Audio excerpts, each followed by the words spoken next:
அருட்பெரும் ஜோதி அருட்பெரும் ஜோதி தனிப்பெரும் கருணை அருட்பெரும் ஜோதி எல்லாம் செயல் கூடும் என் ஆணையம்பலத்தே ఎల్లాం వల్లాం తనయే ఎత్తు. మా 690లో నిలిపినాము పద్యము, 1380 లైన్లో నిలిపాము. నర్గుణ నిధియే సర్గుణ నిధియే నిర్గుణ నిధియే సిర్గుణ నిధియే. ఈ శ్లోకము కూడా ముందు శ్లోకములో కొన్ని వచ్చినాయి కదా, ఆ అరుట్పేరు జ్యోతిని పొగడ్తలతో ముంచెత్తే శ్లోకమే. అంటే మీరు సినిమాల్లో కూడా చూసి ఉండొచ్చు, తపస్సు చేసే వాళ్ళకి దేవుడు ప్రత్యక్షమవుతాడు అనమాట. కొన్ని వందల ఏళ్ళ కొన్ని సంవత్సరాల తర్వాత అనుకుందాము. అప్పుడు వాళ్ళు ఉప్పొంగి ఏమేమి వాళ్లకు తోచిందో అంతంతా వాళ్ళు ఆయన్ని పొగుడుతూ ఉంటారు అనమాట. వాటిలో నిజము ఉంటాయి, అబద్ధాలు ఉంటాయి, అంటే వాళ్ళ కల్పనలు ఉంటాయా మరి. ఆ రకంగా స్వామి ఇక్కడ ఈయన సహస్రారం చేరిపోయినాడు. సహస్రారం చేరినాక ఆయనకు ఎలా జరిగింది, ఎట్లా జరిగింది, ఏమైంది అనేది వెనకాల మనం పద్యాల్లో చూస్తాము. ఆ ఆనందం ఉప్పొంగి ఆయన ఈ రకంగా దేవుణ్ణి స్తుతిస్తూ ఉన్నాడు అనమాట.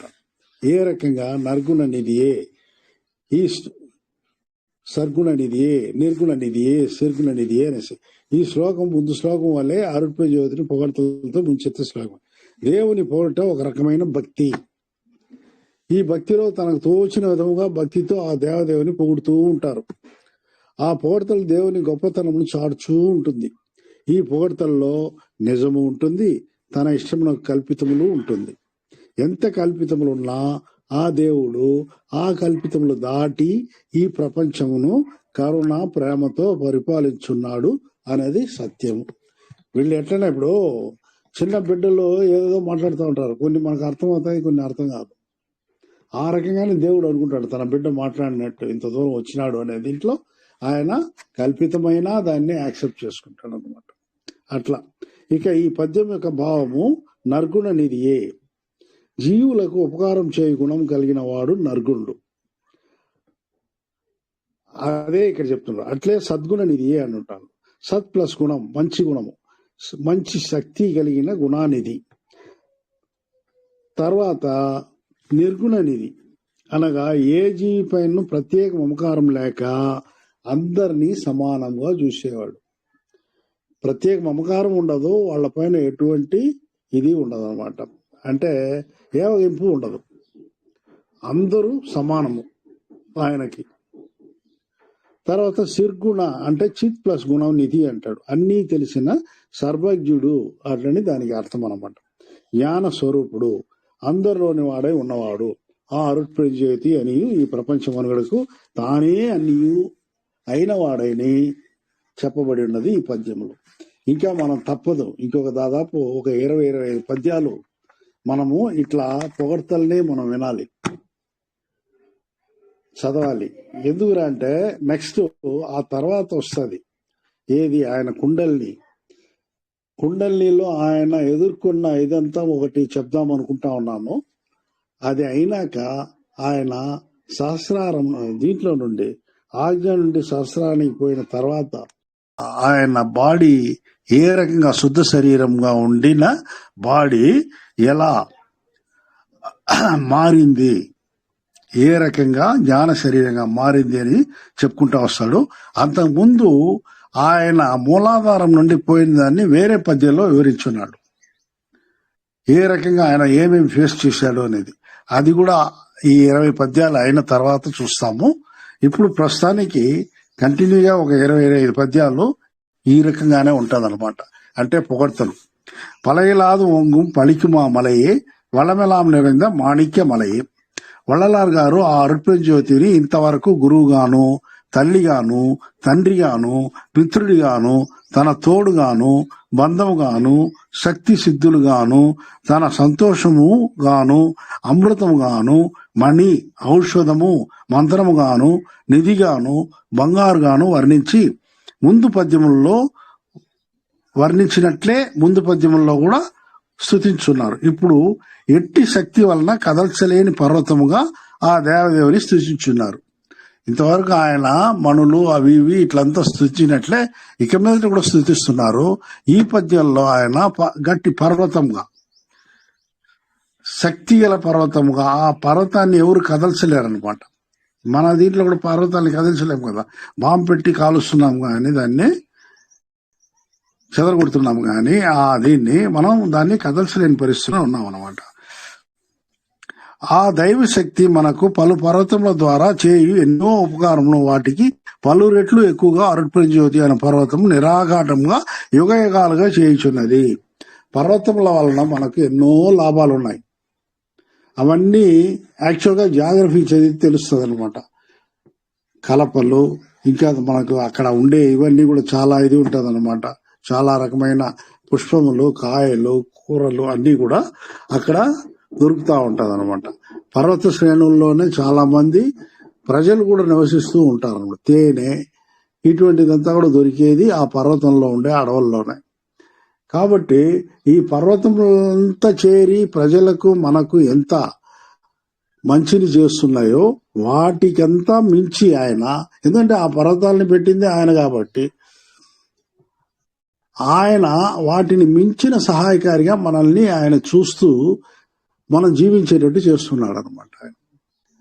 ఇక్కడ అందరికీ ఆయన అంత ఈజీగా చూసేటప్పుడు మనకేమి ఇట్లా బాధలు ఎందుకు అంటనే వస్తుంది అనమాట. ఆ బాధలకు కారణము ఆయన కాదు, మనకు మనమే ఆ బాధలకు కారణము అనేది ముందు పద్యాల్లో చాలా పద్యాల్లో చూశాము. కానీ ఇప్పుడు ఆయన వరుసగా దేవుణ్ణి ఈ రకంగా పొగుడుతూ పోతున్నాడు అనమాట. ఇక్కడ పర్వతంతో పోల్చుకుని ఆ పర్వతము చేయు ఉపకారం కన్నా పలు పర్వతాలు, ఈ ప్రపంచంలోని పర్వతాలు చేయు దీనికన్నా కూడా ఆయన కృప మనకు ఇంకా ఎక్కువగా మేలు చేసే ఇది అనమాట కృప. ఆ కృపని మన వేళ ఆయన చూపిస్తూ ఉంటాడు.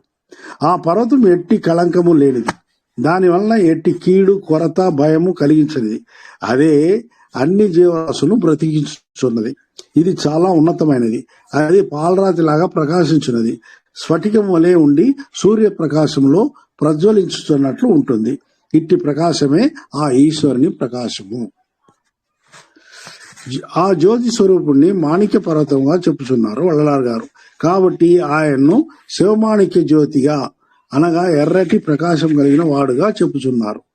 ఈ జ్యోతిమయ మాణిక్య ప్రకాశమే ఈ భూమిపై పర్వతంగా, నేలను సస్యశ్యాములుగాను, జీవులలో రక్త పోషణతో ఉండునట్లు చేయుచున్నది. ఇట్లు మనకు ఆ అరుట్పడి జ్యోతి మన జీవితమును సుఖమయం చేయుచున్నది. పలు నదులు పుట్టేది పర్వత శ్రేణుల నుండే. ఆ నది నీళ్లు లేకపోతే మనకు నీళ్లు కూడా లేవు. కాబట్టి వర్షాకాలంలో మనం ఏం చేస్తాము, ఆ పర్వతం నుండి వచ్చే నీళ్లనే, నదిగా రూపంలో వచ్చే నీళ్లనే చెరువులకు పట్టి పెట్టుకుంటూ ఈ రకంగా భూమిలో నీరు కూడా ఊరేదని కారణం. అది ఎక్కువ నీళ్లు సముద్ర పాలవుతుంది అనమాట. ఈ రకంగా ఆయన కృప అన్ని రకములుగా జీవరాశుల్ని బాగా అంటే జీవించేటట్టు చేసేదానికి పనికొస్తున్నది. తర్వాత మదియుర వెళ్ళంగు మరగద మలయే వది తరుపేరులి వజ్రమలయే అంటాడు. సూర్యుడు మాత్రమే స్వయం ప్రకాశ తత్వంతో వెలుగుచున్నాడు. ఆ సూర్యుని కిరణములే గ్రహములపై ప్రసరించి ప్రతిఫలించుతున్నది. కావున ఆ గ్రహములు మనకు నక్షత్రములే ప్రకాశించినట్లు మనకు గోచరించున్నది. మన నైట్ లో చూస్తే నక్షత్రములు ప్రకాశిస్తూ ఉంటాయన్నమాట.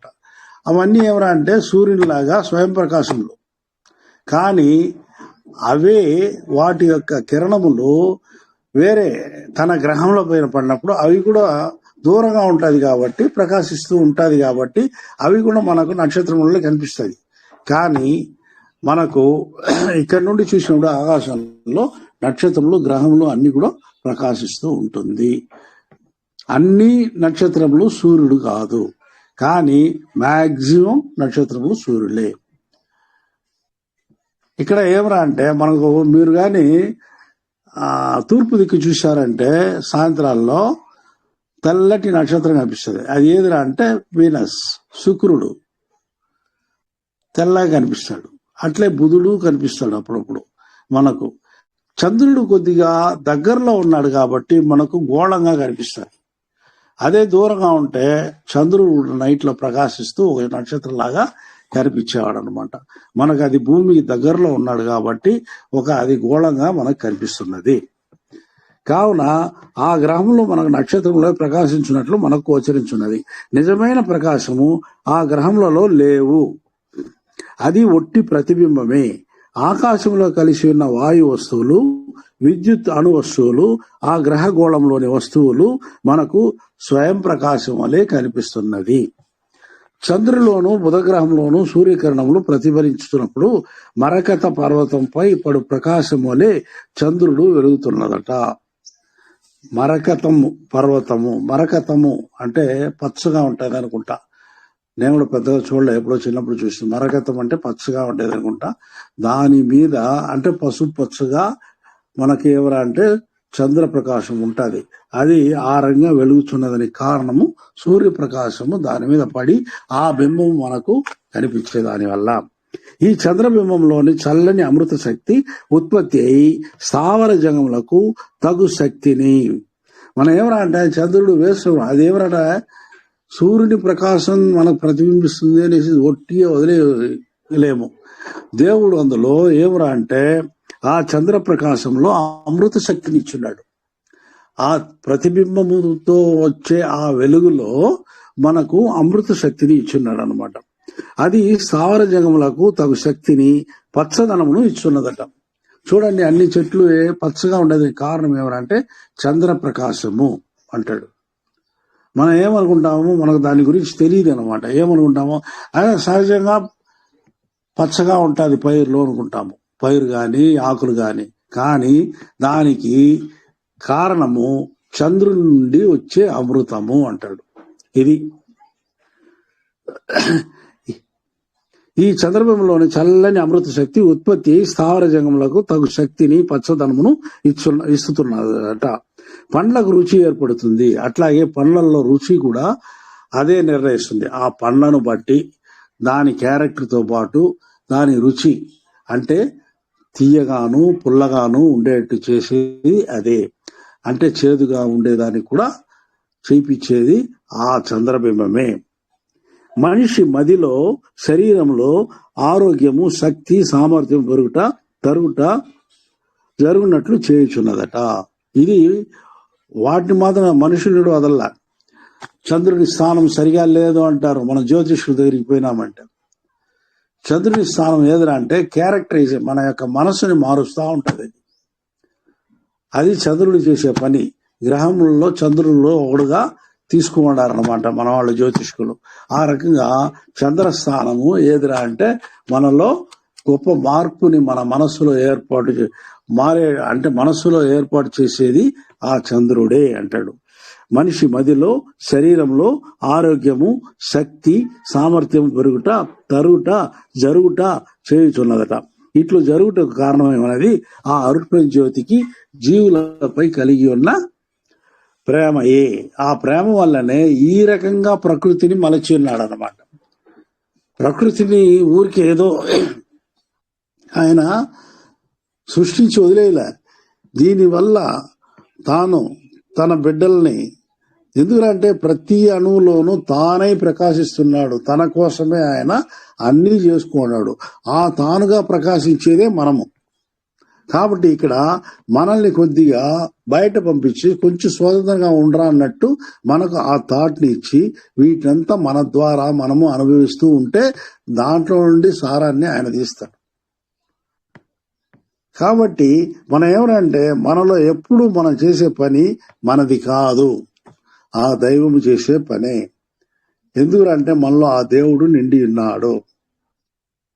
ఆ దేవుడే దాన్ని అనుభవిస్తున్నాడు. అందువల్లే కష్టాన్ని అనుభవించేటప్పుడు కూడా దేవుడు అనుభవిస్తున్నాడు. అట్లనే దీనికి అందరికీ రాలేము. ఆయన రమణ మహర్షి అనుకున్నాడు, నేను ఏడే అనుభవిస్తున్నాను, దేవుడు అనుభవిస్తున్నాడు అన్నాడు. కాబట్టి ఆ రంగా అంత హై లెవెల్కి మనం రాకపోయినా మనలో దేవుడు ఉండి ఇవన్నీ చేయిస్తున్నాడు, మన కర్మ తీరని అన్నట్లయినా మనము ఆలోచించాలి. ఈ రకంగా ఆలోచించేటప్పుడు ఏమనంటే ఆ బాధల్ని తట్టుకునే శక్తిని మనకు ఆ దేవుడు ఇస్తాడు. ఆ శక్తిని మనము తట్టుకునే శక్తితో ఆ రోజుల్ని అట్లా వెళ్ళబుచ్చినామంటే ఆ కర్మ తీరుతుంది. కాబట్టి కర్మని ఇచ్చి కర్మని భరింపజేసి ఆ కర్మని వదిలేటట్టు చేసే పని ఆ దేవదేవుడు చేస్తున్నాడు. ఎందుకంటే మనం పాపం చేసినప్పుడు ఎవరికి ఎలా పాపం చేసినామో ఆ ఎదుటి వ్యక్తి, జీవి లేదా ఏదైనా బాధ పొందినది మనకు తెలియదు. ఈ రకంగా మనం బాధ పొందేటట్టు చేసినప్పుడే మనం కూడా మనం పాపం చేసినట్టుంది, కాబట్టి ఈ బాధను మనం అనుభవించే పరిస్థితిలో ఉన్నాము అనే లెక్క మనకి ఏర్పడుతుంది అన్నమాట. కాబట్టి దీంట్లో ఎవరంటే ఆ పాప చింతన వస్తుంది. కాబట్టి దేవుడు మనల్ని పాపమునకు బదులు ఆ బాధను అనుభవించే పరిస్థితి ఇస్తున్నాడు. అది ఇచ్చి ఆయన భరిస్తున్నాడు మనతో పాటు. ఆయనే దాన్ని పోగొట్టేదానికి ఏమనే ప్రయత్నాలని ఆయనే చేస్తాడు.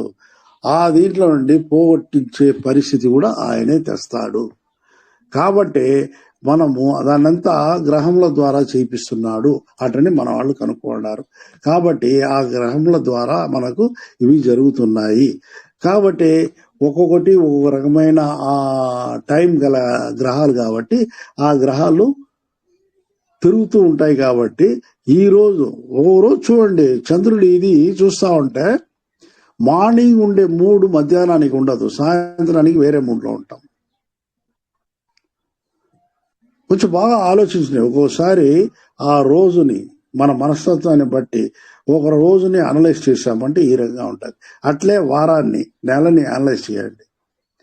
జనవరిలో మనం ఎలా ఉన్నాము, ఫిబ్రవరిలో ఎలా ఉన్నాము, ఈ రకంగా చూసి ఒకటి ఎక్కువ సుఖమైన వస్తుంది, కష్టమైన వస్తుంది. కారణం ఏంటంటే మన యొక్క అజ్ఞానము, మన యొక్క తలరాత అనేసి కూడా వస్తుంది అనమాట. కాబట్టి ఇవన్నీ ఎందుకు రాయిస్తున్నా అంటే జీవుల పైన ఆయనకుండే ప్రేమ. ఆయన ఎందుకు సృష్టించాడు మనల్ని, తనలాగా తనతోనే ఉండాలా. తండ్రి ఏమనుకుంటాడండి, ఎప్పుడు గాని తల్లి గాని తండ్రి గాని తన బిడ్డలు తనతో ఉండాలనుకుంటాడు. చచ్చిపోయి తిరిగి రావాలని కాదు. ఆయన మనల్ని సృష్టించిందే తనతో పాటు అందరూ, అన్ని జీవులు తనతో పాటు మానవుల లాగా పరిణామ కార్యక్రమంలో వచ్చి మానవులుగా మనము ఆయనతో పాటు జీవిస్తూ ఉండాలా అట్లనేది ఆయన యొక్క వాచ. కాబట్టే మనల్ని ఈ రకంగా సృష్టించాడు. మరణం లేని జీవితానికి మనల్ని తీసిపోయేదానికి ఆయన మనకు జన్మల్ని ఇస్తున్నాడు. ఆ జన్మల్లో మన అహంభావాన్ని పోగొట్టి, మన కర్మల్ని పోగొట్టి, అహంభావాన్ని పోగొట్టిన తర్వాతనే మనకు ఆ క్వాలిఫికేషన్ వస్తుంది అనమాట. కాబట్టి ఇవన్నీ జరిగేదానికే పెద్దవాళ్ళని ఈ రకంగా, అంటే ఆల్రెడీ కొద్దిగా పెద్దగా ఎక్కువ క్వాలిఫై అయిన వాళ్ళని ఈ భూలోకానికి పంపించి మనల్ని ఈ రకంగా తయారు చేసేదానికి ఆయన పంపిస్తున్నాడు. ఆ రకంగా వచ్చిన ఆయనే వల్లలార్ గారు. చాలా మంది వచ్చారు, కానీ ఎవరు కూడా నిజాన్ని కరెక్ట్ గా బయటపెట్టలేదు. వల్లలార్ గారు ఒక్కరే బయటపెట్టి, దాంట్లో ఇప్పుడు ప్రపంచంలో మొత్తానికి ఎంతో మంది వచ్చారు, అందరూ తన బాడీని కింద వేసిన వాళ్లే ఈ రకంగా కుండల్ని సాధించి సహస్రారం వరకు వెళ్లి సంజీవిగా బ్రతికి ఆయన ఎవరురా అంటే వల్లలార్ ఒక్కరే. కాబట్టి వజ్రము ఎక్కువ దృఢము, అతి తెల్లని ప్రజ్వలింపు కలిగి ఉండును. దీని ప్రజ్వలింపు శుక్రగ్రహం యొక్క ప్రకాశం వలె ఉండును. ఇది మనిషిలో శుక్ల శక్తిగా వెలుగుతూ ఉంటుంది. ఏది? ఈ శుక్రగ్రహం. శుక్రగ్రహము మన ఏరా అంటే మనిషి యొక్క పెళ్లి గాని ఇంకోటి ఇటువంటి ఇదైనా గాని ఈ ఆడ మగ యొక్క రిలేషన్షిప్ లో శుక్రగ్రహం బాగుందమ్మా, నీకు బాగా అంతా ఇంట్లో ఏ ప్రాబ్లం లేకుండా ఇద్దరికి గడిచిపోతుందని కూడా జ్యోతిషులు చెప్పేవాళ్ళు అనమాట. ఈ రకంగా ఇవన్నీ కూడా శుక్రగ్రహంలో మనకు పైన చంద్రుని గురించి చెప్పాడు. శుక్రగ్రహం వల్ల మనకు మనుషుల్లో ఎవరు భావం కలుగుతుంది అంటే ఆడ మగ మీద ప్రేమ భావము కలిగేటట్టు చేసి పెట్టినాడు. ఇది మనిషిలో శుక్ల శక్తిగా వెలుగుతూ దేహ ఆరోగ్యము, పటుత్వము మరియు సుఖభోగ జీవితమునకు దోహదకారి ఉంటుంది. అరుట్పరి జ్యోతి ద్వారా దీని ఫలమును పొందిన మన జీవితము సుఖ సంతోషములతో వెళ్లి విరియును. ఈ పద్యం యొక్క అర్థము. తర్వాత ఉరై మనం கடந்து ஆங்கு ஓங்கு பொன்மலையே తురియమేల్వెళిயில் జ్యోతిమా మలయే. అరుట్పెరుంజ్యోతి అను బంగారు పర్వతం యొక్క నిజస్వరూప స్వభావములను గుణ విశేషములు నిజములను సాధారణంగా బాహ్యపరచలేము. అరుట్పెరుంజ్యోతి యొక్క అను బంగారు పర్వతం యొక్క నిజ స్వరూప స్వభావములను గుణ విశేషముల నిజములను సాధారణంగా బాహ్యపరచలేము. ఎందుకు ఎట్లు అనగా ఆ విషయములు మనసుకు అందలేనిదట. దైవాన్ని గురించి కరెక్ట్ గా ఎవరూ చెప్పలేరండి. సాధారణంగా దైవాన్ని గురించి చెప్పాలంటే మనకు ఒక డౌట్ వస్తుంది, వల్లలారు గారు చెప్పింది కరెక్టా కాదా. ఆయన కూడా దేవుణ్ణి గురించి చెప్పిన దీనికి టోటల్ గా ఆయనకి ఏమరా అంటే ఆయనకు వచ్చి టోటల్ సృష్టి గురించి ముందుగానే చెప్పేశాడు. తన ఆది అంతాన్ని మీరు అగవల్లో స్టార్టింగ్ లోనే వస్తుంది 200 చిల్లర లైన్స్లో. ఆదియం అందము అరిందనై నీయే ఆది అంటాడు. ఫస్ట్ ఇంతవరకు సృష్టి జరిగి నా యొక్క ఆది అంతాన్ని కరెక్ట్ గా కనుక్కున్న మొదటి వ్యక్తి నువ్వే అంటాడు. అంతకుముందు ఆయనే చూపిస్తాడు. ఆయనకి మెచ్చి ఆయన చూపించాడు. ఆ అనుగ్రహం కలిగింది కాబట్టే ఆయన చూడగలిగాడు. కాబట్టే ఆయన ఏమంటే 1000వ లైన్ వచ్చే లోపల అనుగ్రహాన్ని పొందండి అంటాడు. అనుగ్రహమే మీకు అన్నీ కల్పిస్తుంది. ఆ అనుగ్రహాన్ని పొందాలంటే జీవకారుణ్యం ఒక్కటే మార్గము, వేరే విధంగా పొందలేరు. యోగ నిష్ఠముల ద్వారా అంతా పొందేంత డూపు అవన్నీ పొందలేరు. కాబట్టి మన జీవకారుణ్యం ద్వారా అనుగ్రహాన్ని పొందిన అనుగ్రహం ద్వారా మనం ఫస్ట్ మన ఆత్మని దర్శిస్తాము. మన ఆత్మ నుండి తర్వాత దేవుడిని గురించిన టోటల్ ఇది మనకు వస్తుంది. దాని అవగాహన టోటల్ గా కావాలా దేవుడు అంటే మనము ఫస్ట్ మన యొక్క ఆత్మని దర్శించాలి. ఆత్మని దర్శించాలంటే దైవం యొక్క అనుగ్రహం కావాలి. అనుగ్రహం కావాలంటే జీవకారుణ్యం ఒక్కటే మార్గము.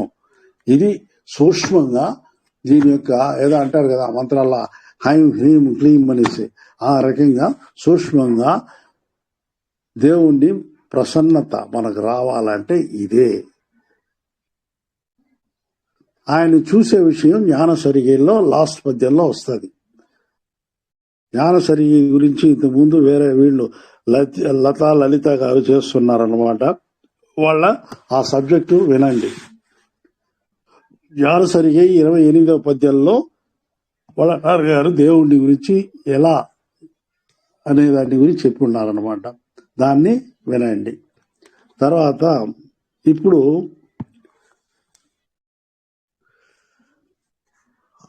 అరుట్పెరుంజ్యోతి యొక్క అను బంగారు పర్వతం యొక్క నిజ స్వరూప స్వభావమును గుణ విశేషములు నిజమును సాధారణముగా బాహ్యపరచలేము.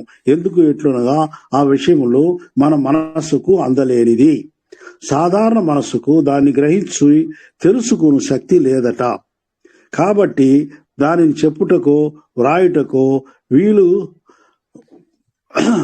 వీలు లేక ఉన్నది. దాన్ని పటంగా గీసేదానికి కూడా కాదంటాడు, డ్రాయింగ్ గా కూడా వేసేదానికి కాదు అంటాడు. కానీ కొందరు ఏవేవో కల్పనలతో ఏదేదో చెప్పి వ్రాసి ఉన్నారు. దేవుణ్ణి గురించి కరెక్ట్ గా ఎవ్వరి వల్ల చెప్పేదానికి కాదు. వల్లలారు ఆ లాస్ట్ పద్యంలో ఏమంటున్నాడు, టోటల్ గా సారులగ వాదనై తవిర్తవర్ உள்ளகத்தே சத்தியமாய் அமர்ந்தருளும் ఉత్తమ సద్గురువై యారాలు కండుకొల్లర్కు అరిదాం అంటాడు. అంటే ప్రాపంచిక విషయముల పైన మమకారం ఉన్నవాళ్ళు ఎవరు గాని ఆ మన యొక్క హృదయంలో సత్యముగా అమరి ఉన్న ఆ దేవదేవుణ్ణి చూసుటకు ఎవరికి వీలు కాదు. అంటే ఇక్కడ దేవుడు ఉన్నాడనా లేదనా? ప్లీజ్ ఎవరైనా ఒక ఆన్సర్ చేయండి చూద్దాం. ఎవరి వల్ల చూసేదని కాదు అంటాడు. బట్ ఇంకొకటి అంటాడు, హృదయంలో వీక్షిస్తున్నాడు అంటాడు. కాబట్టి దేవుడు ఉన్నాడు. ఆ దేవుడు ఎవరికి కూడా కనిపించడు. ఆ లెవెల్కి పోతే తప్ప, సహస్రానికి నీవు పోతే తప్ప దేవుణ్ణి చూడలేవు. మిగతా అంతా ఏమరంటే నాకు అట్లా కనిపించాయి, ఇట్లా కనిపించి, ఈ అలంకరణ ఆ అలంకరణ అట్టా ఇట్లా ఇవన్నీ బోగస్. ఏ దీంట్లో అది వెలుగు. ఆ వెలుగును చూసేదానికి ఈ కళ్ళు సరిపోవు. దీనికి అంత శక్తి లేదు. మీరు భగవద్గీత చదివి ఉంటే కూడా దాంట్లో అంటాడు, అర్జునుడు అంటాడు, కృష్ణ నా వల్ల కాలేదు నిన్ను చూసేదానికి, నా కళ్ళు చూడలేకపోతున్నాయి అంటాడు. దాంట్లో ఉండే సూక్ష్మాన్ని మాత్రమే గ్రహించాలా. నిజంగా కృష్ణుడు అర్జునుడు సంవాదం జరిగిందా లేదా మనకు వద్దు. కాబట్టి అదే ఇంకో రకంగా చెప్తున్నాడు ఇక్కడ. అవన్నీ చూసేదానికి వీలు కాదురా అంటాడు. కానీ ఆయన లేదు అనేదానికి లేదు. ఆయన ఉన్నాడు. ఎక్కడ ఉన్నాడు? ప్రతి జీవిలోనూ ఉన్నాడు, ప్రతి వస్తువులోనూ ఉన్నాడు. కానీ నువ్వు అన్నీ కలిపి చూడగలవా? లేవు. మన క్యాలెండర్ పటాలలో ఏదేదో బొమ్మలు వేసుకుంటా ఉంటాము, మనం దాన్నే దైవంగా అనుకుని చూస్తూ ఉంటాం అన్నమాట. బట్ కాదు.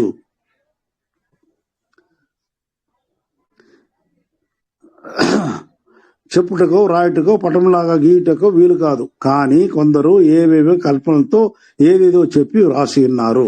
దానిని తెలుసుకుని చదివి పలు వ్యాఖ్యానములతో పలు కల్పనలు చేసి ఉన్నారు. ఒక్కొక్కరు గంట 2 గంటలు 3 గంటలు మాట్లాడుతూ ఉంటారంటే ఈ రకంగా కల్పనలు ఒకదాన్నే వాళ్లే సృష్టించి ఏదేదో చేసి చెప్పుకుని కాలం గడిపి, ఇన్ని రోజులు నేను దేవుడిని గురించి చెప్పినాను, మీరు విన్నారు, మీకు నాకు అందరికీ స్వర్గం వచ్చేసింది పోండి అంటారు. అవన్నీ ఏమీ లేవు, ఏమి రాదు. దరిగిపట్టి గారు చెప్పినట్టు, అమ్మా నేను ఏదో చెప్తున్నాను, మీరు వింటున్నారు, నేను చెప్పిన దానివల్ల మీరు వినేదానివల్ల మీ పుణ్యము రాదు, ఏమి రాదు అంటాడు ఆయన ఏదో ఒక దాంట్లో ఒక లెక్చర్లో. ఆ రకంగా మనం ఏమరా అంటే పుణ్యం వచ్చేస్తుంది అట్లా అనేసి మాత్రం మనము ఇవి దేవుణ్ణి ఎక్కడున్నాడు అనేసి నిజంగానే మనము వెతకాలి.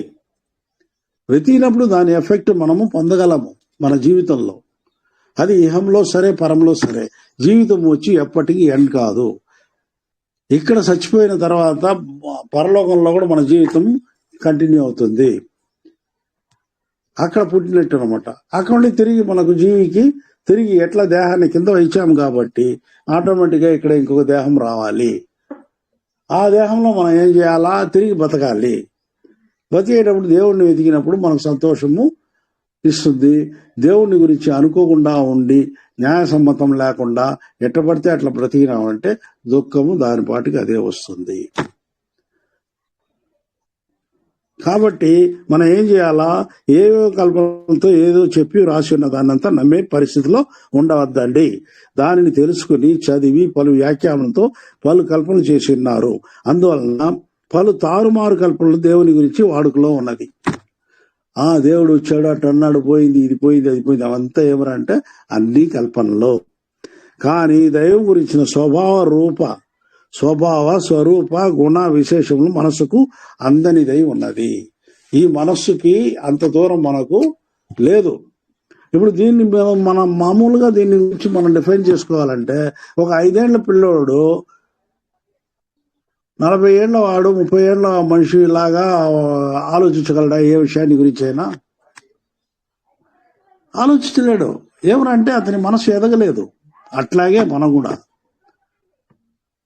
కాబట్టి మన మనసును ఎదిగింపు చేసుకోవాలి. అంటే ఇది ఏమరంటే మనము ఆధ్యాత్మికంగా ఎదగాలి. ఆధ్యాత్మికం అంటే ఏమైనా చూడాలి.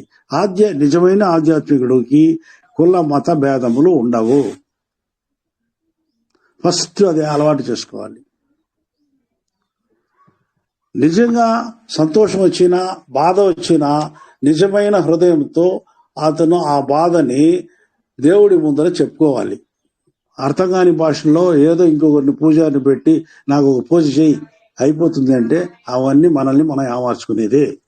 కూర్చొని ఏడు ముందు దేవుడు అనుకుని నువ్వు ఏదో ప్రతిమను పెట్టుకుంటావో ఇంకోటి పెట్టుకుంటావో, కూర్చుని దేవుడా నా బాధ ఇది, నేను ఏమి అపకారం చేసినా ఇది చేసినా నాకు దారి చూపించు, ఈ రకంగా నాకు జీవితం బాధతో ఉంది అట్లా నువ్వు కూర్చొని ఏడు.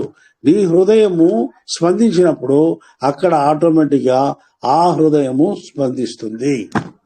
మధ్యలో ఒకరిని పెట్టుకున్నావంటే నువ్వు ఫటాల్, ఏమి లాభం లేదు. నీకు మామూలుగా కర్మ చేత మాయ చేత ఏమవుతుంది? గడియారం తిరుగుతూ మంచి చెడు వస్తూ ఉంటుంది. మంచి వచ్చినప్పుడు నువ్వేమన్నా నేను ప్రే చేశాను, ఇంత ఖర్చు పెట్టినాను, ఇంత చదివింపులు ఇచ్చినాను గురువులకి, వాళ్ళకి వీళ్ళకి, ఈ రకంగా చేసిన దానివల్ల నాకు నేను ఇప్పుడు ఆ కష్టం పోయింది అనుకుంటావు. లేదు, తిరిగేది రిపీట్ అవుతుంది. కాబట్టి ఏం చేయాలి మనము అంటే నిజంగా దేవుణ్ణి ముందర కూర్చొని మనము ఏడవాలి అంటే ఏమి, మనం బాధతో ఈ రకంగా మనము నన్ను ఇలా పెట్టినావే, నేను నిన్ను చూడాలి, నా బాధలంతా నువ్వు లేకుండా చెయ్యి, నన్ను ఎప్పుడు సంతోషంగా ఉన్నట్టు చెయ్యి, నాకు ఈ రోగం వచ్చింది, ఈ రోగం నుండి నన్ను విముక్తి చెయ్యి, నాకు ఈరోజు ఏమంటే నాకు వచ్చే ఇన్కమ్ చాలకుండా ఉంది, ఈ ఇన్కమ్ని పెంచు నువ్వు, ఈ రకంగా నువ్వు నాకు ఏమరా అంటే సంతతి లేకుండా ఉంది, నా సంతతి నాకు వచ్చేటట్టు ఏర్పాటు చేయి. అట్లాగే పెళ్లి కావాల్సిన వాళ్ళు కూడా ఆ రకంగా ప్రే చేయండి కూర్చొని. బ్రూటి మధ్య మీ యొక్క ధ్యానాన్ని, మీ యొక్క ధ్యాసను పెట్టి ఈ రకంగా ప్రే చేసి కళ్ళల్లో నీళ్లు రాని కొద్దిగా, అట్లీస్ట్ రాకపోయినా ఆ మనసు హృదయము కరగాలి. ఆ రకంగా ఆ దేవుడు ఏ రకంగా ఉండాలనేదంతా వద్దు మనకు. ఒక మామూలుగా ఒక దీపంలాగా అనుకోండి, ఒక జ్యోతిలాగా అనుకోండి. ఈ రకంగా చూసుకుని నా యొక్క హృదయ స్పందనకు తగినట్లు ఖచ్చితంగా దేవుడు ఆ హృదయ స్పందనకు తగినట్లు దాని యొక్క ఫలితాన్ని మనకు ఇస్తాడు. ఇది అనుభవం పైన నేనే కాదు, చాలా మంది చెప్పినది. ఒక్కొక్కరు నేను ధ్యానాన్ని నేర్పిస్తాననేవాళ్ళు, లేదు తపస్సు నేర్పిస్తాననేవాడు, ఇంకొకరు వాళ్ళ వెనకాల పోయి డబ్బులు కట్టి ఊరికి కూర్చొని 10 మందిలో 1 hour 2 hours నలుగురితో ఫ్రెండ్షిప్ చేసేదానికి జాలీగా మాట్లాడేదానికి ఉంటుంది, కానీ అసలు నిజాన్ని కనుక్కొనలేము. అందువల్లే తని తీరు అన్నాడు ఆయన. నువ్వు సపరేట్ గా దేవుణ్ణి ప్రార్థించు. ఒక్కొక్కరికి ఒక్కొక్క రకమైన బాధలు ఉంటది. కొన్ని బాధలు చెప్పుకోగలము, కొన్ని బాధలు చెప్పుకోలేము. నువ్వు దేవునితో అన్ని బాధలు చెప్పుకోవచ్చు. కాబట్టి అటువంటి పూజని, అటువంటి ధ్యానాన్ని, అటువంటి దీన్ని మనము చేయాలి. మరి ఆ దేవదేవుని ప్రకాశమును, గుణ విశేషమును మనం ఎట్లు తెలుసుకునవలను? అట్లు తెలుసుకున్న తర్వాతనే కదా దానిపై మనకు పూర్తి భావము ఏర్పడుతుంది అని ఒక క్వశ్చన్ లాగా వేస్తాడు. ఈ దైవత్వమును అనుభవించగలము. ఇవన్నీ గ్రహించక మూఢత్వంతో నమ్ముట గాని నమ్మలేకపోవట గాని ఎట్టి ప్రయోజనం కలుగనివ్వదు. మరి దీనికి తగిన దారి మార్గము ఏది? దేవుని గురించి కొద్దిగైనా ఒక చిన్న ఇది స్కెచ్ అయినా ఉంటే కదా నేను ఆయన దేవుడు, నేను కూర్చొని చేయగలను అనేసి ఒక ఇది మనకు చాలా మందికి ఉంది అన్నమాట. దానికే మీరు వెలుగు ఒక దీపాన్ని పెట్టుకోండి పక్కన అంటాడు. మనసును ఏకాగ్రత పరిచినప్పుడు లోపల ఒక ప్రకాశము ఏర్పడుతుంది. ఏకాగ్రతగా కూర్చొని బురుకుటి మీద మన మనసును కేంద్రీకరింపజేస్తే ఒక రకమైన వెలుగు మనకు ఏర్పడుతుంది. చాలా కాలం వరకు అది ఏర్పడకుండా కూడా ఉంటుంది. ఎందుకంటే మనలో ఆ భావము, ఏకాగ్రత రావాలి. అంతవరకు ఏర్పడదు, నల్లగానే అనిపిస్తుంది, ఆ ప్రకాశం ఏర్పడదు. కానీ నువ్వు అదే పనిగా పట్టు వీడకుండా డైలీ ఏదో ఒక పర్టికులర్ పీరియడ్ టైం కూర్చొని అదే పనిగా చేసినప్పుడు ఏదో ఒక రోజు ఖచ్చితంగా నీకు ఆ ఇది లభిస్తుంది, ఆ ప్రకాశము ఏర్పడుతుంది. అట్టి ఏకాగ్రత ప్రకాశంను ఒక విషయంపై ఉంచిన ఆ విషయం గురించి దీనికి ఉదాహరణ ఏమరా అంటే, పెద్ద ప్రాబ్లం వచ్చింది నీకు, దాన్ని బయట ఎవరు చెప్పినా నీకు సాటిస్ఫైడ్ దారి చూపించదు. అటువంటిప్పుడు నువ్వు ఆ విషయాన్ని గురించిన ఆలోచనతోనే నీలో నీవే మదన పడినప్పుడు నీకే ఒక మార్గము వస్తుంది. ఇది అనుభవపూర్వకంగా అందరికీ తెలిసిన విషయమే. ఎవరు చెప్పింది నువ్వు యాక్సెప్ట్ చేసుకునే లేని పరిస్థితిలో ఉంటావు. నా బాధ ఇది, ఈ బాధ ఎట్లా పోగొట్టుకోవాలా అనే దీనికి నీకు దారి దొరకదు. ఎవరితోనో చెప్తావు, నీ థికెస్ట్ ఫ్రెండ్స్ ఎవరితోనో చెప్తావు, వాళ్ళు సూచించిన మార్గము నీకు పెద్దగా నచ్చదు. అట్లా పోయే పరిస్థితిలో అది వీలు కాదు అనేది మనసులో ఏర్పడి ఎట్లానే నీకు నీవే దాని గురించి ఆలోచించినప్పుడు ఒక పర్టికులర్ పీరియడ్ లో దానికి కరెక్ట్ దారి దొరుకుతుంది. అన్ని మనలోనే పెట్టిన్నాడు దేవుడు. కాబట్టి మీరు దాని గురించిన ఆలోచన, అట్లే దేవుడిని గురించిన ఆలోచన కూడా మీకు మీరే కలిగించుకోండి. అది ఏకాగ్రత ప్రకాశమును ఒక విషయంపై ఉంచిన ఆ విషయమును గురించి తెలుసుకునే మార్గము కొద్ది కొద్దిగా తెలియటకు ప్రారంభించును. కావున మన మనసును లోపల ఏకాగ్రతతో అహంకారము లేక అభిమానము ప్రేమతో ఆత్మానురాగ స్థితిలో త్రిప్పిన మనము ఆ దైవ స్వరూప స్వభావ లక్షణములను కొద్ది కొద్దిగా తెలియటకు ప్రారంభించము. దేవుణ్ణి గురించినే కదా మన బాధ. ఆ దేవుణ్ణి గురించిన బాధ కొద్ది కొద్దిగా తెలిసి స్వరూప స్వభావ లక్షణములు కొద్ది కొద్దిగా తెలియటకు ప్రారంభమవును అంటాడు. మనం ఏకాగ్రతతో మనం కూర్చోవాలి. ఇక్కడ ఏ శ్లోకం చెప్పాలా, ఏ ఇది చేయాలా అవన్నీ అక్కర్లా, సైలెంట్ గా కూర్చోండి. నువ్వు దేవుడిని పొడవలసిన పని లేదు, నువ్వు ఇంకా ఏమైనా చేయాల్సిన పని లేదు. గమ్మని కూర్చొని ఆ ప్రాబ్లం ఏమైనా దాన్ని మాత్రం మనసు మర్చిపోకుండా దానికి ఏమి దారి అంటే మాత్రం ఆలోచించు. దయా సచ్చీలత, మనస్సు ఏకాగ్రత, దయార్ద్ర చిత్తము లోపల ప్రసరించినప్పుడు జాగృతి స్వప్నమును మరియు సుషుప్తిని దాటిన స్థితిలో లోపలి భావోద్రేకం నిండి తలచుట మరచుట అను స్థితిలో తుర్యాతీత స్థితి అనుభవము ఏర్పడుతుంది అంటాడు. ఇది కొద్దిగా ఆ లైన్ లో పోతే గాని ఇవి అర్థం కాదు. మామూలుగా మనం చెప్పుకుంటే సుషుప్తి, స్వప్నము, జాగృతి అంతవరకు మనకు తెలుస్తుంది కానీ తలచుట మరచుట అనేది కూడా తెలుస్తుంది కానీ తుర్యాతీత స్థితి అనే అనుభవం మనకు తెలియదు. కాబట్టి దయా సచ్చీలతో మనస్సు ఏకాగ్రత దయాద చిత్తము లోపల ప్రసరించినప్పుడు జాగృతి స్వప్నము మరియు సుషుప్తిని దాటిన స్థితిలో లోపలి భావోద్రేకం నిండి తలచుట మరచుట అనే స్థితిలో తుర్యాతీత స్థితి అనుభవము ఏర్పడుతుంది. మనోభావంతో జాగృతి స్థితిని అనుభవిస్తూ ఆ నిజమును తెలుసుకునే స్థితినే తురియ స్థితి అని కూడా అంటారు. మనోభావంతో జాగృతి స్థితిని అనుభవిస్తూ ఆ నిజమును తెలుసుకునే స్థితినే తురియ స్థితి అని కూడా అంటారు. ఇక్కడ ముందు తుర్యాతీత స్థితి గురించి చెప్పాడు. తుర్యాతీత స్థితి అది ఒక రకము. జాగృతిని డైరెక్ట్ గా పోయినప్పుడు జాగృతి స్వప్నము మరియు సుషుప్తిని దాటిన స్థితిలో లోపలి భావోద్రేకమును తలుచుకుంటూ మలుచుకుంటూ తుర్యాతీత స్థితికి పోయేది ఒకటి. రెండవది మనోభావంతో జాగృతి స్థితి నుండే, అంటే స్వప్నము గాని సుషుప్తి గాని ఇక్కడ రాదు, అనుభవిస్తూ ఆ నిజంను తెలుసుకునే స్థితినే తురియ స్థితి అని కూడా అంటారు. దీనినే యోగ నిద్ర అని కూడా అంటారు. మహావిష్ణుని చూపిస్తారన్నమాట. సముద్రంలో పడగ పైన పడుకొని కళ్ళు మూసుకొని దొంగ నిద్ర అంటాం మనము. ఆ రకంగా యోగ నిద్రలో ఉంటారు. ఆ యోగ నిద్రను అనుభవించే స్థితినే తురియ స్థితి అంటారు. వాళ్ళకి అన్నీ తెలుస్తుంది, పక్కన మాట్లాడుతూ ఉంటే వింటూ ఉంటారు, కానీ మన మనసులో పనులు చేస్తూ ఉంటారు. ఈ రకంగా ఉండే స్థితిని యోగ స్థితిని అక్కడ తురియ స్థితి అంట. ఆ రకంగా తెలుసుకునే పరిస్థితిని తురియ స్థితి. యోగ స్థితిలో ఏం తెలుసుకుంటారో అదే తురియ స్థితి. ఇట్లు చలనం లేక ఉండుటయే తురియ పర్వత స్థితి అని అందరు. ఈ స్థితిలో దయాపూరితమై మరణం లేకుండా జీవించుటే ఉత్తమము. ఈ రకంగా ఉంటే మనకు సన్మార్గ జీవితము అలవాటు అవుతుంది. మనకు నిజాన్ని తెలిసే రోజు దగ్గర అవుతుంది. ఈ రకంగా పోయినప్పుడు మనము మరణాన్ని జయించగలము. అది ఈ పద్యంలో విశేషము. உரை மனம் கடந்து ஆங்கு ஓங்கு பொன்மலையே பெரிய மேல்வெளியீர் ஜோதிமா மலையே అంటాడు. నెక్స్ట్, புற்புத திரைநுரை உரை முதல் ఇలదోర్ అర్పుద కడలే అముద తన్కడలే అంటాడు. ఈ ప్రపంచంలో సహజంగా ప్రకృతి పరంగా ఎన్నో వస్తువులు సృష్టింపబడి ఉన్నది. అవన్నీ చాలా సున్నితమైన అణువులతో పలు విధ వస్తువులుగా ప్రపంచ ఉపయోగం కొరకు ఆ దేవదేవుని కృపతో సృష్టించబడినది.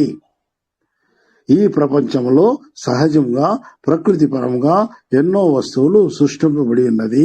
అవన్నీ చాలా సున్నితమైన అణువులతో పలు విధ వస్తువులుగా ప్రపంచ ఉపయోగం కొరకు ఆ దేవదేవుని కృపతో సృష్టించబడి ఉన్నది. ఇట్టి వాటిలో సముద్రము అతి ముఖ్యమైనది. ఇంతవరకు పర్వతాన్ని గురించి చెప్పాడు, ఇప్పుడు సముద్రము. ఆ సముద్రమును చూసినప్పుడు ఆధ్యాత్మిక భావుకత కలిగిన వారు దేవుని అనుగ్రహం చూసి గ్రహించి పరవశించి దైవ మహిమను కొనియాడుతూ ఉంటారు. ఆ సముద్రాన్ని చూసినప్పుడు కొందరు ఆహా దేవుని సృష్టి ఎటువంటిది చూడు, ఆ అలలు ఎలా ఎంత పైకి లేచి వస్తున్నాయి, ఆ నురుగలు చూడు ఎట్లా ఉంది, దాని లోపల జీవరాశులు ఇన్ని ఉన్నాయి చూడు, అంతంత పెద్ద పడవల్ని కూడా బోల్తా కొట్టించే పెద్ద పెద్ద స్వరచేపలు ఇవి అన్నీ ఉన్నాయి కదా, తిమింగలాలంతా ఉన్నాయి కదా. ఈ రకంగా వాడి భోగతు పోతా ఉంటది అనమాట. దానికి ఆధ్యాత్మిక భావంతో ఉండే వాళ్ళకు అటువంటివి జరుగుతాయి, వేరే వాళ్ళకు వేరే రకంగా ఉంటాయి, ఆ రకంగా పోతా ఉంటది అనమాట. సాధారణంగా సముద్రంలో పుద్భుతం అనగా నీటి బుడగలు. పుద్భుతం ఇక్కడ పుర్పుద తెరై నొరై అంటాడు కాబట్టి బుద్భుతం అంటే నీటి బుడగలు, తెరై అనగా అలలు, నురై అనగా నురగలు, పురై అనగా ఉప్పురాళ్ళు, వాటి కర్రలు ఉప్పురాళ్ళు, వాటి కర్రలు దాన్ని పురై అంటారు. ఈ నీటి బుడగలు భూమి పైన జీవుల జీవితంలో అనిత్యమును చాటునట్లు అలలు మనిషి జీవితంలో అల్లకల్లోలములకు ప్రతీక. అల్లకల్లోలములు ఎట్లా అంటే సముద్రపు అల వలె వచ్చి సర్రని తగ్గిపోతా ఉంటది అనమాట. మన జీవితం అల్లకల్లోలములకు తగిన ప్రతీక ఎదురా అంటే సముద్రపు అలలు. నురుగులు ఉప్పు మరకలు ప్రపంచంలోని అల్ప ప్రయోజనములను ఈ ప్రపంచమునకు చాటినట్లు తోచును. నెక్స్ట్ అలల్లో అట్లా చెప్పాడు, నురుగులు ఉప్పు మరకలు ప్రపంచంలోని అల్ప ప్రయోజనము. మనం ఎవరంటే ఒకరిని చూసి వాడు అల్ప సంతోషుడు అంటాం. అల్ప ప్రయోజనం పొంగిపోయే వాళ్ళు ఉంటారు. అల్ప ప్రయోజనము ఇప్పుడు చిన్న పిల్లలు అనుకుందాము, వాళ్ళకి ఏరంటే మనం ఏరంటే పెపర్మెంట్ లేదా ఒక చాక్లెట్ అట్లా ఇస్తే వాళ్ళకి సంతోషము. వాడి దగ్గర నువ్వు 500 రూపాయల నోటు పెట్టు, వాడు ఇచ్చిరాడు వరస్తాడు. అల్ప సంతోషం వాడికి ఏమనంటే కావాల్సింది అదే. ఆ రకంగా పెద్దోళ్ళలో కూడా జ్ఞానం లేని వాళ్ళు ఉంటారు, అల్ప సంతోషిగా అది ఉంటే చాలు అని పోయే వాళ్ళు ఉన్నారు. వాళ్ళ బాధలు వేరే విధంగా పడుతూ ఉంటారు, దానికి దేవుడు తోడై ఉంటాడు, అవన్నీ వేరే. బట్ అల్ప సంతోషం పెద్ద ప్లాన్ వేసి పెద్ద దాన్ని పొందినప్పుడు ఒకడు సంతోషపడతాడు. ఆ పెద్ద సంతోషం పడేవాడి కన్నా అల్ప సంతోషంతో జీవించే వాళ్లకు కొన్ని ఈ ఉప్పు మరకలు మనకు ఉదాహరణగా చెప్తున్నాడు అన్నమాట. ఇవి కాక సముద్రంలో తుఫాను, బీభత్సం మొదలగు వాటి వలన పెను అపాయము, సొరచేప, మొసళ్ళ లాంటి అపాయకరమైన జంతువుల వలన కూడా అపాయములు జరుగుతూ ఉంటది. ఇవి ఈ రకంగా చిన్న దీనిపైన మనం మాత్రము ఉదాహరణలు తీసుకుంటున్నాము. కానీ ఈ సముద్రం లోపల మనం దిగినప్పుడు సొరచేపలు, వేరే అపాయకరమైన జంతువులు కూడా లోపల నీటి జంతువులు ఉంటాయి, వాటి వల్ల అపాయం ఉంటుంది. అట్లాగే తుఫాను గాలి ఎక్కువ వీసినప్పుడు పడవలు కూడా మునిగిపోతూ ఉంటాయి, అట్లే తిప్పబడిపోతుంది అనమాట. ఈ రకంగా ప్రాణానికి కూడా ముప్పు ఏర్పడే పరిస్థితి కూడా ఆ సముద్రాల్లోనే ఉంటుంది. అట్లాగే ముత్యాలు, ఇంకా లోపల పోతే ఏమో ఆయిల్, ఇవన్నీ కూడా సముద్రం నుండి మనకు వస్తాయి. మంచిది దొరుకుతుంది, చెడు దానివల్ల జరుగుతూ ఉంటుంది. కానీ ఈ విషయంలో ఆ దైవం యొక్క కృప ఇట్టి భయానక అపాయములను ఈ భూమిపై సర్వసాధారణముగా జరుగుటకు వీలు లేకుండా ఈ భూమిలోని జీవులను, వస్తువులను తగు విధముగా ఆ అరుపై జ్యోతి కాపాడుతూ ఉంది. సముద్రంలో ఉన్నట్టుండి అన్నీ జరుగుతుంది, కానీ భూమి పైన ఉన్నట్టుండి జరిగే పనులు ఉండవు. ఏదో ఎప్పుడో భూకంపం జరగచ్చు, అగ్నిపర్వతం పేలొచ్చు, అంతవరకే. సాధారణంగా మిగతా అన్ని కూడా అంత ఎక్కువగా భూమి పైన పెద్ద పెద్ద ఇది జరగదు అన్నమాట. ఆ రకంగా దేవుడు సృష్టించి కాపాడుతూ ఉన్నాడు. ఈ భూమిపై జీవులు జీవించుటకు అనువుగా వాతావరణం సృష్టించి జీవులు సంతోషంగా ఉండుటకు ఋతువులను, తగు వర్షమును ఏర్పాటు చేసి ఉన్నాడు. ఆయా పీరియడ్ లో అదేది జరిగేటట్టు చేస్తున్నాడు. వసంత ఋతువు, వర్ష ఋతువు, ఈ రకంగా వేసవి, ఎండాకాలము, ఈ రకంగా విభజించి ప్రజలు బాగా ఉండేటట్టు, బాగా ఎప్పుడు సంతోషంగా ఉండేటట్టు, బాగా నివసించేటట్టే దేవుడు తన అనుగ్రహంతో చేసి ఉన్నాడు. ఇట్టి ఏర్పాటుతో ఆ భగవంతుడు నిర్దేశించిన మార్గంలో మనం జీవించి పలు శక్తి సిద్ధులతో ఈ భూమిపై సంతోష జీవనము సాగించుటకు అట్లే పరలోకమున కూడా సుఖశాంతితో నివసించే భాగ్యమును పొందవలెను. మనం ఇక్కడ ఎట్లా సంతోషంగా జీవిస్తున్నామో అంటే రెండు కలిగే ఉన్నాము. కానీ వల్లలారు చెప్పినట్టు మన కానీ సన్మార్గం నడిచినప్పుడు మనకు దుఃఖం అనేది కొద్దిగా తగ్గి దుఃఖం లేని జీవితానికి పోవచ్చు. మనం దుఃఖం లేని జీవితాన్ని ఈ భూమి మీదే పొందే వాళ్ళు కూడా చాలా మంది ఉన్నారు. ఆ రకంగా దుఃఖం లేని జీవితాన్ని పరములో కూడా మనము పొందవలయను అనేది దేవుడి యొక్క ఉవాచ. కాబట్టి ఆ రకంగా ఉండేదానికే మనకు ఆయన అన్ని ఏర్పాట్లు చేసి ఉన్నాడు. మనలోనే అమృతాన్ని పెట్టిన్నాడు అటంటే చెప్పండి. మనం ఏరంటే ఈ దేహాన్ని ఆహారము అనే అమృతము ఇచ్చి కాపాడుకుంటూ ఉన్నాము. ఒక స్టేజ్ దాటినప్పుడు ఏమవుతుంది, మనలోని అమృతము లోపల వర్షిస్తుంది, ప్రవహిస్తుంది. ఆ వర్షం వలన మనకు ఆకలి అనేది ఉండదు, నిద్ర అనేది ఉండదు, మనకు ఎవరన్నా మల విసర్జన కానీ ఏది ఇటువంటిదంతా ఉండదు. ఎప్పుడు స్వచ్ఛందంగా ఉంటాము. ఇవన్నీ లోపలనే పెట్టాడు. ఆకలి గురించి మనం భయపడాల్సిన అవసరం లేదు. కానీ మనం ఆ దారిలో పోవాలి. ఆ దారిలో పోయినప్పుడు ఎప్పుడు మనకు అమృత వర్షం ఏర్పడుతుంది మనలో, మనకు మరణాన్ని జయించే పరిస్థితి వచ్చేసినట్టే లెక్క. అమృతం తాగితే ఏముంది, మరణం లేదు కదా. కాబట్టి ఇవన్నీ మనం అనుకుంటాము. ఎప్పుడు కూర్చొని మనం ఏమరంటే కూర్చొని తపస్సు చేయమల్ల. తపస్సు అంటే డెఫినేషనే వేరే. It is target. కూర్చొని రెండు చేతులు ఇది చేసుకొని మనం బాసిపెట్లో వేసుకొని కూర్చొని ఇది చేసేది కాదు తపస్సు. తపస్సు అనే టార్గెట్. నా టార్గెట్ ఏమి, మరణాన్ని జయించాలి. అది వీలైతే ఈ జన్మ లేకపోతే ఇంకో జన్మ అయినా కూడా ఇదే ఉండాలి. అట్లనేటట్టే మనం ఉండాలి. కానీ తపస్సు అంటే కూర్చుని మనం ఎప్పుడు కళ్ళు మూసుకొని చేసేది కాదు తపస్సు. నా టార్గెట్ అదే. ఆ టార్గెట్ నాకు కంప్లీట్ అయితే గాని నేను నా తపస్సుని ఎండ్ చేయను. అట్లనే పరిస్థితిలో మనం ఉండాలి. ఈ రకంగా ఆ తపస్సునే తపస్సు అనాలి. కాబట్టి మనం ఏరంటే ఇక్కడ సాధించాలి, ఎక్కడ సుఖ సంతోషంతో ఉండాలి, అక్కడ సుఖ సంతోషంతో ఉండాలి. ఎక్కడ సుఖ సంతోషంతో ఉంటే మనకు బాధ అనేది లేదు. ఇప్పుడు అక్కడ మన దేహాన్ని విడిచి అక్కడ పోయినప్పుడు ఆ దీంట్లో సుఖ సంతోషంతోనే ఉండాలి. అక్కడ కూడా దాన్ని తిరిగి మనము ఇంకొక దేహాన్ని పొందేంత వరకు మనకు బాధ అనేది ఏర్పడకూడదు. తిరిగి ఇక్కడ మనకు సుఖ సంతోషంతోనే ఉండాలి. కానీ ఈ సుఖ సంతోషంతోనే ఉంటే మనము మరణాన్ని జయించగలమా అటంటే కాదు. ఆ సుఖ సంతోషంతోనే మనము దేవుణ్ణి ఏ రకంగా కనుక్కోవాలనో, ఏ రకంగా మనం ఆయన్ని పొందాలనో ఆ రకంగా పొందినప్పుడు మనకు మరణాన్ని జయించి ఇక్కడే సుఖముగా ఎప్పుడు బాధ అనేది లేక యుగయుగాలుగా మరణాన్ని జయించి జీవించవచ్చు. ఎందుకంటే మన యొక్క జీవితాన్ని టోటల్ రూట్ ఏదిరా అంటే ఆహారమే. ఆహారాన్ని వెతుక్కునే మనము బతకగలము. ఆ ఆహారం నీలోనే ఉంది అన్నప్పుడు నువ్వు ఏం చేయాల్సిన పని ఏం లేదు. ఆ ఆహారం మనలో ఏర్పడాలంటే మనం సన్మార్గంలో జీవిస్తూ జీవకారుణ్యంతో ఉంటూ ఉంటే ఆటోమేటిక్గా అది ప్రవహిస్తుంది. ఆ టార్గెట్ మనలో పెట్టుకొని ఆ తపస్సుని మనం చేయాలి.